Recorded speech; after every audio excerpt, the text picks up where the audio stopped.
sekali saya Anastasia Putri bisa menemani Anda dalam dialog dengan tema kolaborasi sebagai strategi lawan COVID-19 yang disiarkan secara langsung dari Media Center Satuan Tugas Penanganan COVID-19 Geraha BNPB Jakarta. Pemirsa, COVID-19 menuntut kita semua untuk melakukan perubahan dalam berbagai aspek kehidupan.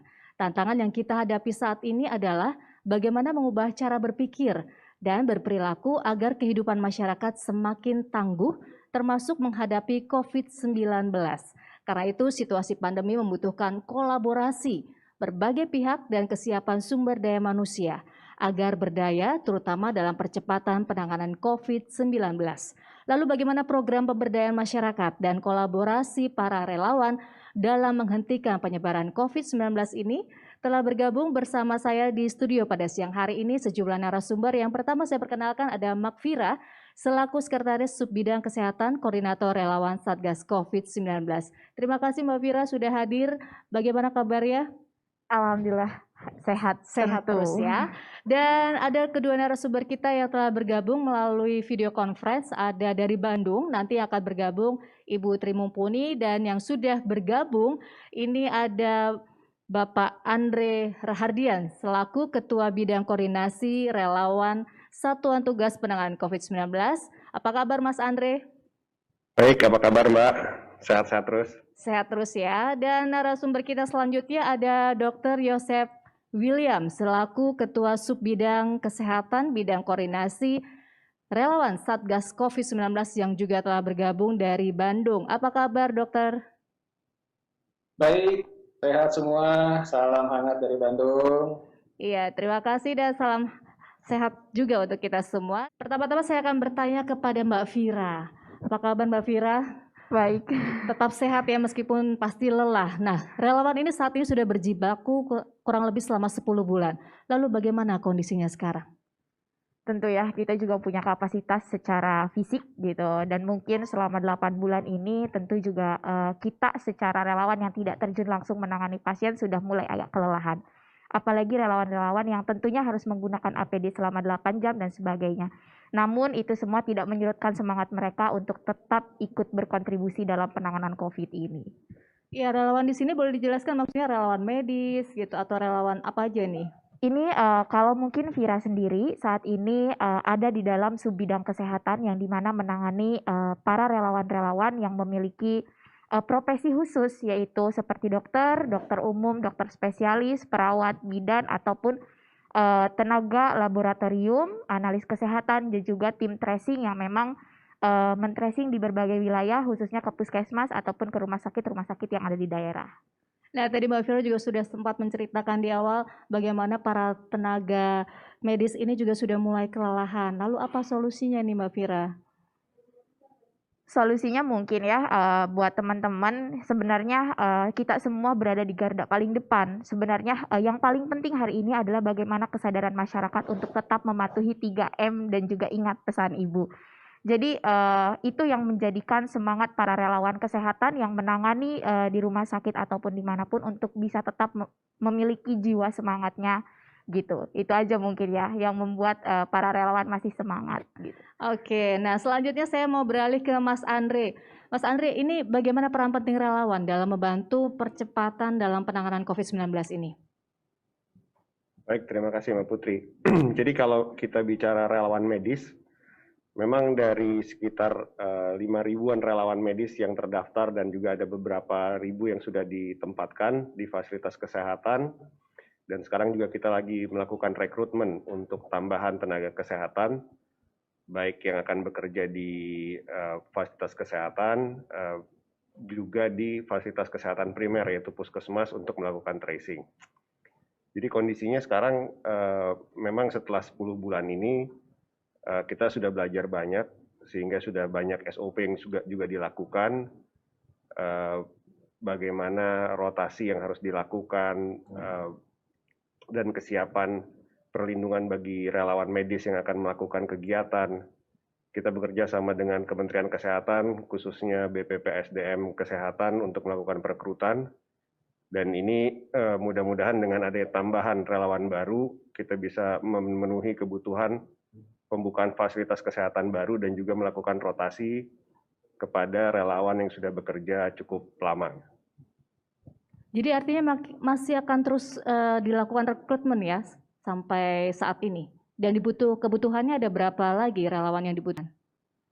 Ya, mengingat peningkatan kasus yang masih terus tinggi dan juga kesiapan beberapa rumah sakit, terutama rumah sakit rujukan, serta juga wisma isolasi mandiri di hampir semua provinsi yang dibuka, kebutuhan relawan, terutama relawan medis yang memiliki STR, baik dokter maupun perawat, itu masih cukup tinggi. Contohnya kita untuk di Jakarta aja Wisma Atlet mereka membutuhkan sekitar 200 relawan lagi.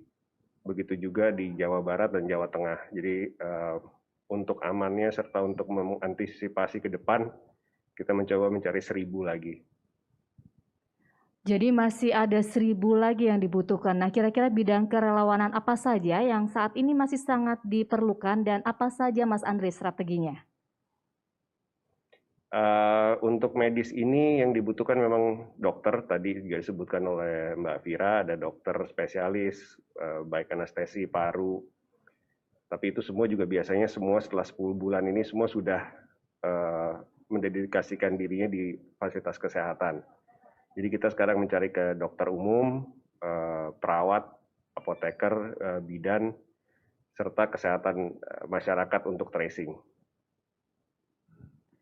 Oke, kita tunggu nanti ya, mudah-mudahan ini semakin banyak relawan yang ingin bergabung. Dan sekarang saya mau menyapa ke Dr. Yosep nih, atau Dr. William ya, yang juga sekarang berada di Bandung. Bagaimana dok nih perkembangan kondisi Bandung saat ini? Karena minggu lalu sempat terjadi atau sempat menjadi zona merah ya. Lalu sebagaimana kita ketahui juga sebentar lagi libur panjang. Apa saja yang harus dipersiapkan oleh relawan kesehatan di sana?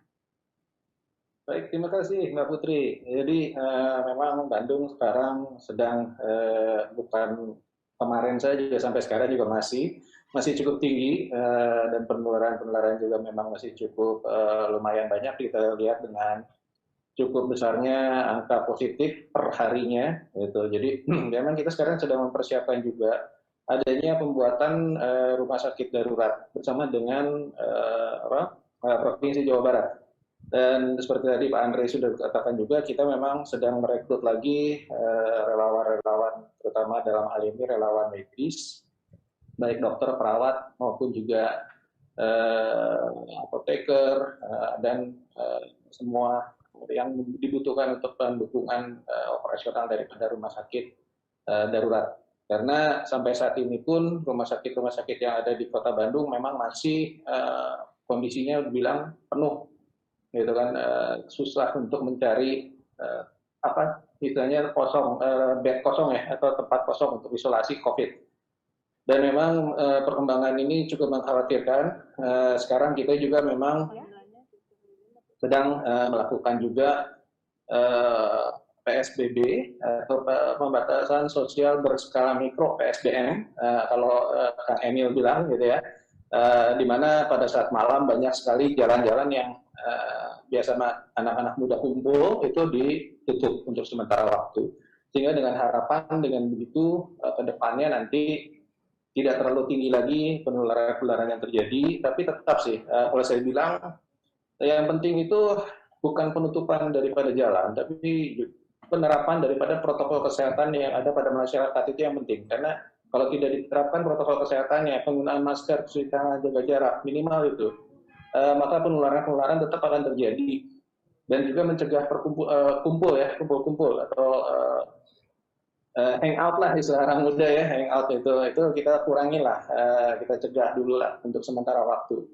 Sehingga memang saat ini kita bersama dengan Satpol PP, dengan Pemda, dengan aparat itu kita berusaha untuk mencegah terjadinya perkumpulan pada anak-anak ataupun pada anak-anak muda, ataupun juga di tempat-tempat yang biasanya banyak masyarakat berkumpul. Dengan demikian kita harapkan ke depannya bisa menurun lah penularan ini, dan pelan-pelan akan terjadi kasus COVID di Bandung ini akan terkontrol. Ya, tentunya berada di zona merah ini ada tantangan tersendiri ya. Nah, apa saja tantangan yang masih sering dihadapi oleh relawan kesehatan dan solusinya apa nih, Dok? Baik, Biasanya yang dihadapi oleh kita di lapangan itu biasanya banyaknya masyarakat yang satu tidak menerapkan protokol kesehatan. Karena apa? Karena biasanya mereka merasa gerah atau tidak nyaman dengan menggunakan masker, gitu kan? Atau mereka ingin berkumpul sama teman-temannya, gitu. Kemudian kedua yang sering muncul ini adalah masih banyak masyarakat yang tidak percaya bahwa COVID itu ada, gitu. COVID itu real, gitu. Menjadi ancaman. Itu banyak sekali masyarakat yang nggak percaya. Ketiga, banyak sekali istilahnya mungkin masyarakat yang masih kurang paham atau kurang mengerti mengenai bahayanya COVID, sehingga mereka tetap mengadakan entah itu kumpul keluarga, entah itu berkumpul bersama dengan klub-klubnya mereka, gitu kan, sehingga akhirnya terjadilah penularan-penularan yang ada di masyarakat. Kita sekarang kemarin ini bersama dengan tim koordinasi relawan PKR, kemarin ini kita baru bulan Oktober kemarin mengadakan pelatihan untuk kurang lebih sekitar 3.000 relawan untuk perubahan perilaku, sehingga sekarang ini kita sedang berusaha untuk menyebarkan relawan-relawan itu yang sejumlah 3.000 orang itu ke titik-titik masyarakat, sehingga bisa melakukan edukasi, sosialisasi, kemudian juga berusaha untuk merangkul masyarakat untuk melakukan protokol kesehatan. Karena kalau tidak dilakukan protokol kesehatan itu, semua usaha kita juga akan berat ya, dan akan cukup kalau dibilang ya tidak akan menimbulkan hasil yang besar gitu, atau yang bersignifikan, karena jumlah korban akan terus berjatuhan terus. Itu Mbak Putri. Iya, terima kasih Dr. William. Nah, saya mau tanya dengan Mbak Fira yang barangkali juga terjun langsung ke lapangan dan menemukan banyak tantangan di lapangan. Apa saja, boleh diceritakan nggak bagaimana sulitnya memberikan kesadaran terhadap masyarakat tentang bahaya COVID-19 ini? Mungkin memang saat ini ya, saya sendiri mungkin tantangannya adalah masih merasakan bahwa stigma yang paling besar terhadap khususnya relawan ataupun pasien-pasien yang sudah pernah terkena COVID itu masih ada sanksi sosial yang masih agak sangat buruk gitu. Namun tantangan tersebut bisa dijadikan kita sebagai lecutan bahwa untuk menyampaikan hal-hal ini tuh bisa dengan bahasa yang lebih enak untuk disampaikan gitu. Paling saya menyampaikan minimal kalau misalkan tidak sayang sama lingkunganmu gitu, minimal sayang sama diri kita sendiri. Karena kita sebagai yang memiliki tubuh juga punya batas kemampuan ataupun batas tersendiri dalam dalam terpaparnya banyak hal dari luar terhadap tubuh kita gitu. Nah, itu aja sih yang paling sering saya tekankan. Kamu kalau misalkan tidak peduli pada orang lain ya terserah kamu, tapi yang paling penting adalah bagaimana untuk dahulu kamu menjaga dirimu gitu. Karena ya kita punya batas hal tersebut gitu. Atas hal tersebut itulah gitu kita harus sadar keberadaan COVID ini sangat-sangat dampaknya sangat luar biasa untuk diri kita pribadi gitu. Misalnya contohnya seperti apa nih Mbak Fira? Yang ya contoh bagaimana stigma tadi ya masih ada di masyarakat.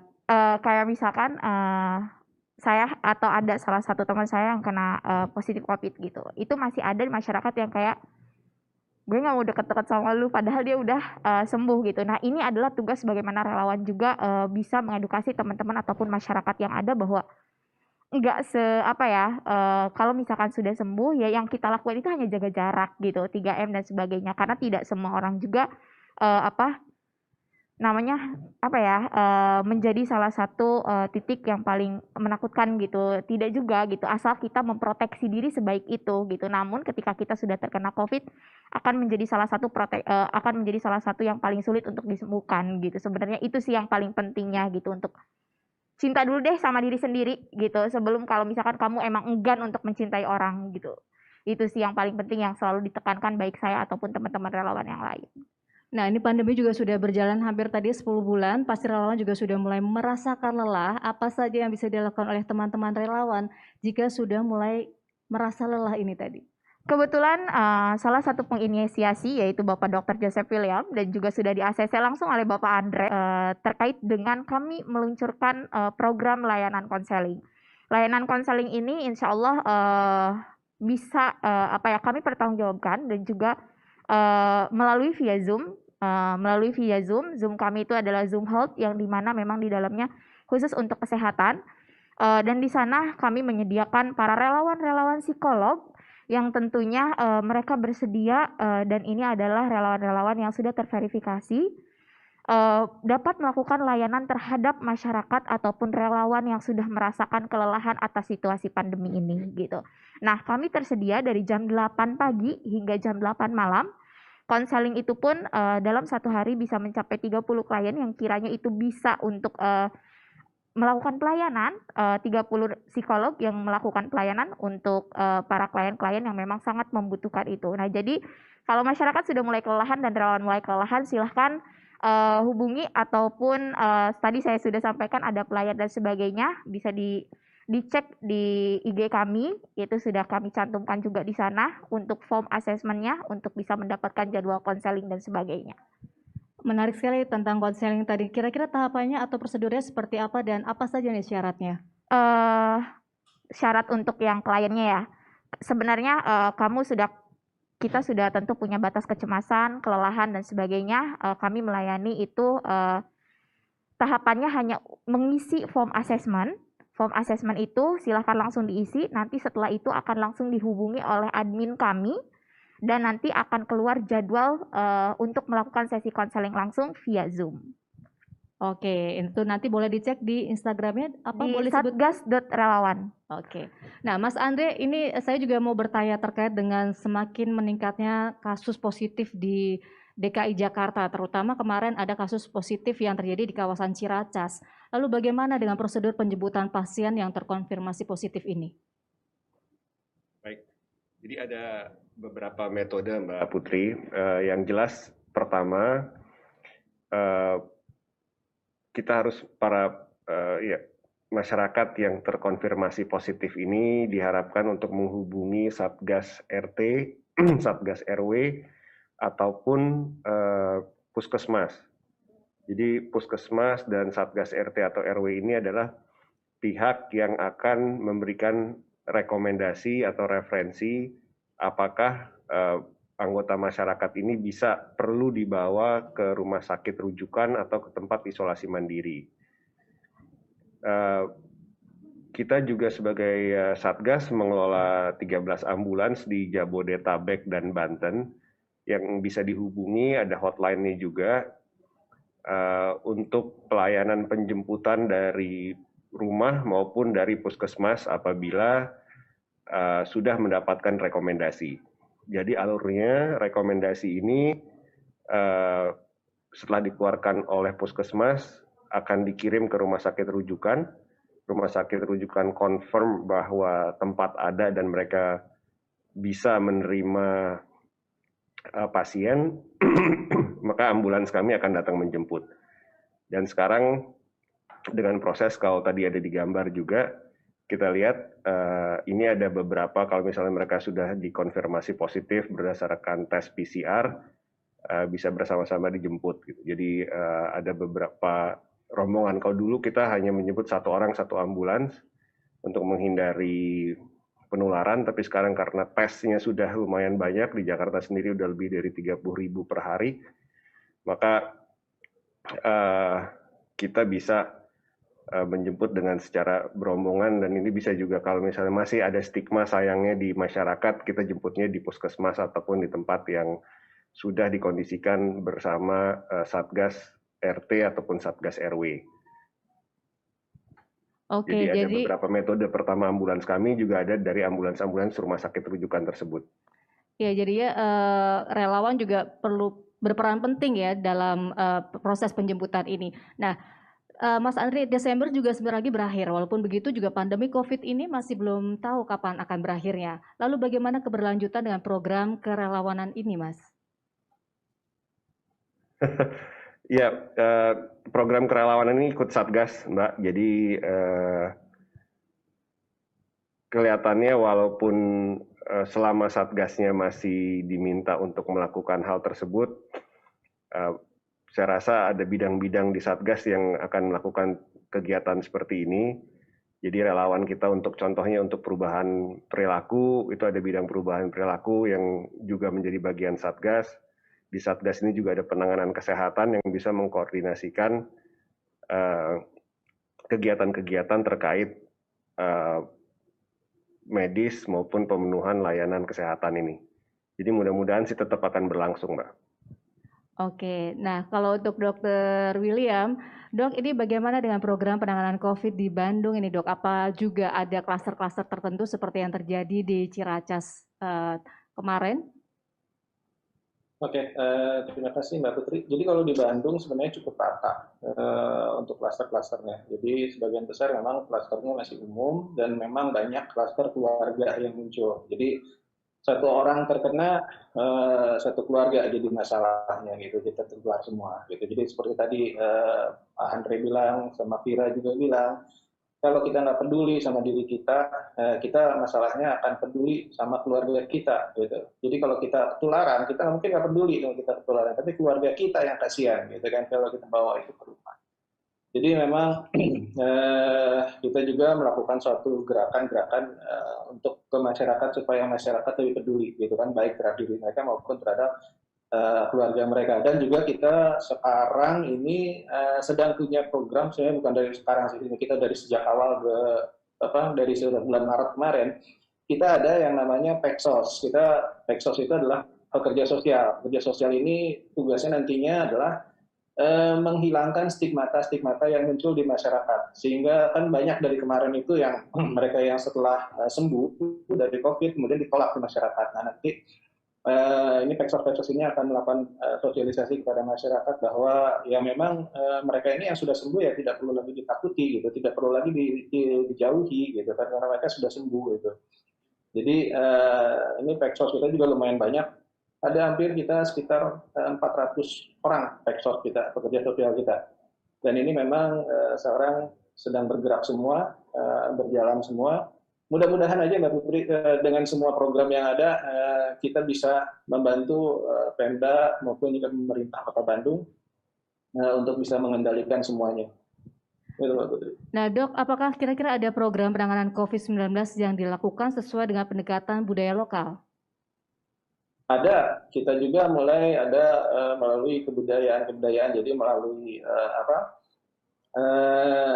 gerakan di Bandung Bangkit Bersama, itu kita ada yang namanya kayak sarasehan, ada yang melalui komik gitu kan, melalui wayang gitu-gitu, itu ada. Memang daripada budayawan kita rangkul juga untuk melakukan sosialisasi kepada masyarakat melalui kearifan-kearifan lokal ataupun setempat gitu.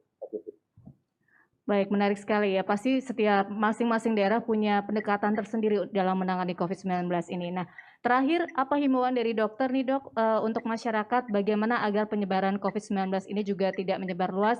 Mungkin nanti Mas Andre juga bisa menyampaikan dan terakhir Mbak Vira juga bisa menyampaikan. Silakan Dok. Baik, terima kasih Mbak Putri. Pesan saya untuk masyarakat, marilah kita bersama-sama untuk bersatu, bergerak, dan menyatukan usaha kita mulai dengan mendisiplinkan diri kita sendiri, mulai dari diri kita sendiri untuk melakukan protokol kesehatan. Dan kemudian kita lakukan itu atau ajak keluarga kita untuk melakukan protokol kesehatan. Setelah itu baru lingkungan kita. Karena kalau kita lakukan semua secara bersama-sama pasti kita bisa. Gitu nanti. Baik, kuncinya disiplin. Kalau Mas Andre silahkan. Baik, saya berpesan khusus untuk relawan atau calon relawan ini untuk bisa bergabung bersama kita di Satgas di bidang koordinasi relawan karena pertama dengan peningkatan kasus yang ada akhir-akhir ini dan juga kita mengantisipasi walaupun mudah-mudahan tidak terjadi kondisi setelah pilkada dan juga libur panjang, kelihatannya peran relawan terutama relawan medis makin sangat penting dan kita memerlukan sebanyak mungkin relawan-relawan baik dokter, baik perawat, apoteker, kebidanan, dan juga farmasi untuk bisa bergabung bersama kita menangani atau meringankan beban teman-teman yang terkena COVID dan juga pemerintah, serta sesama tenaga kesehatan lain yang saat ini sudah bekerja di rumah sakit untuk waktu yang sudah cukup lama, sehingga kita nggak mau ada beban yang berlebih sehingga juga membahayakan keselamatan dan kesehatan para tenaga medis yang ada sekarang. Jadi mudah-mudahan dengan upaya kita bersama-sama untuk mengajak relawan-relawan baru ini makin banyak yang tertarik, makin banyak yang mau memberikan waktu dan tenaganya untuk sama-sama membantu saudara-saudara sebangsa. Baik, terima kasih Mas Andre. Dan terakhir Mbak Fira, ini bagaimana pesannya dan sekaligus cara mendorong peran serta masyarakat dalam menekan angka penyebaran COVID-19 ini agar tidak hanya bergantung pada relawan saja? Oke, kita sekarang di sini tidak hidup sendirian, tetapi kita juga hidup bermasyarakat. Mari kita mulai dari diri sendiri untuk mengajak teman-teman yang lain. Jangan menggantungkan pada siapapun, terlebih dahulu terlebih lagi menggantungkan diri pada relawan. Karena bagaimanapun sesuatu jika ingin dirubah, maka dirubah dari diri kita sendiri. Jadi yuk semuanya mulai dari diri kita, tetapkan 3M-nya, ingat pesan Ibu, kita punya keluarga, kita punya teman, kita punya lingkungan yang luar biasa hebat.